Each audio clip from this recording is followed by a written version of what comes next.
کیا گمراہ لوگوں کے پروگرام میں ہمارے سلف علماء جانے سے پبلک گمراہ ہو سکتی ہے یا نہیں؟ جواب یہ ہے کہ جس طرح ہر انسان کی ایک پہچان ہوتی ہے، اسی طرح ہر جماعت کی ایک پہچان ہوتی ہے۔ جیسے عام طور ہم کہتے ہیں جیسی روح ویسے فرشتے، جیسا آدمی ویسی صحبت۔ تو یہ عام ہماری روزمرہ زندگی میں ہم آدمی کی پہچان اس کے ساتھیوں سے پہچانتے ہیں،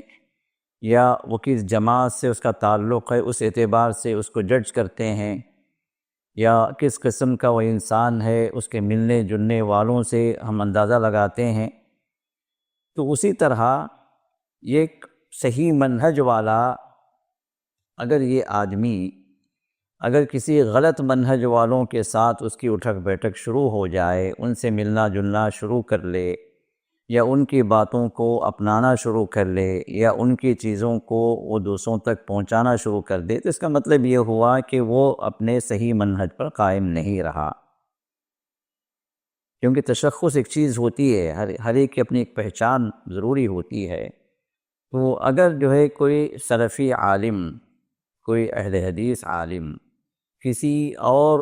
پلیٹ فارم پہ چلا گیا، کسی اور منہج کے پلیٹ فارم پر، جیسے دیوبندی منہج ہے یا تبلیغی منہج ہے، جماعت اسلامی منہج ہے، جو بھی ہے XYZ جو بھی منہج کے لوگ ہیں، اگر ان کے پاس یا ان کے پروگرامز میں وہ اٹینڈ کرنے لگا، اور یا کہ ان کے اسٹیج سے جو ہے وہ وہاں پر جو ہے اپنی وہ مشارکت کرنے لگا، ان کے پروگرامز میں ان کے اسٹیج پر آنے لگا، تو اس کا مطلب یہ ہوا کہ ان کے منہج کا وہ ساتھ دے رہا ہے، ان کے منہج کو وہ صحیح سمجھ رہا ہے، یا وہ جو کچھ بھی بیان کر رہے ہیں اس میں یہ بھی شامل جب ہو رہا ہے تو وہ ان کا تعاون کر رہا ہے۔ تو اب ایسے معاملات میں اگر اس سلفی عالم کے کچھ فالوورز ہیں، کچھ جو ہے وہ لوگ ہیں جو اس کو مانتے ہیں یا اس کے پیچھے چل رہے ہیں، تو پھر جو ہے وہ لوگ اس بات کا خطرہ ہے ان لوگوں کے لیے کہ جب یہ بندہ غلط منہج کے لوگوں کے پاس جا رہا ہے یا ان کے اسٹیج سے کچھ بول رہا ہے، تو پھر اسٹیج کے اور بھی جو لوگ ہیں اور بھی جو علماء ہیں ان کے پاس اس منہج کے، تو ان کی باتوں کو بھی یہ سننے لگے گا، ان کی باتوں کو بھی صحیح سمجھنے لگے گا۔ تو ظاہر سی بات ہے اب یہ دروازہ جس نے کھولا ہے، اس سلفی عالم نے کھولا ہے ان کے ساتھ اسٹیج شیئر کر کے، تو اب گمراہی کے چانسز تو اپنی جگہ باقی رہتے ہیں یا کھل جاتے ہیں گمراہی کے چانسز۔ تو ایسے معاملے میں احتیاط ضروری ہے۔ یا اسی طرح سلفی اسٹیج پر، اہل حدیث اسٹیج پر یا اہل حدیث پلیٹ فارم پر کسی غیر منہجی انسان کو، کسی غیر اہل حدیث عالم کو اگر لایا جائے تو وہاں پر بھی یہی مسئلہ آتا ہے، کیونکہ اس کے جو فالوورز جو ہوں گے وہ تو ہیں ہی،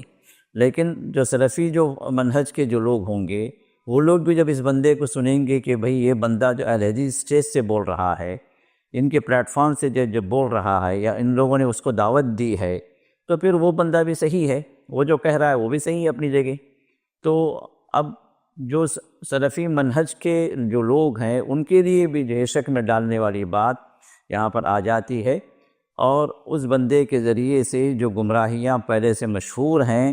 ان گمراہیوں میں یہ سلفی حضرات بھی شامل ہونے کے وہاں پر امکانات بڑھ جاتے ہیں۔ تو لہٰذا اس معاملے میں کافی احتیاط کی ضرورت ہے کہ جو سلفی منہج کے لوگ ہیں وہ اہل حق ہیں،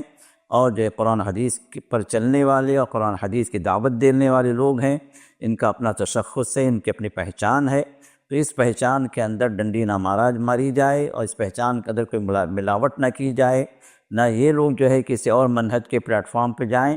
نہ کسی اور جو غیر منہجی ہے، جو غیر سلفی ہے، اس کو جو ہے اپنے پلیٹ فارم پر اس کو لے آئیں۔ تو ان دونوں ہی میں جو ہے مسائل ہیں، ان دونوں ہی میں خطرات ہیں، تو لہذا اس معاملے کو سمجھا جائے اور جہاں تک ہو سکے اس معاملے میں احتیاط کی جائے۔ واللہ اعلم۔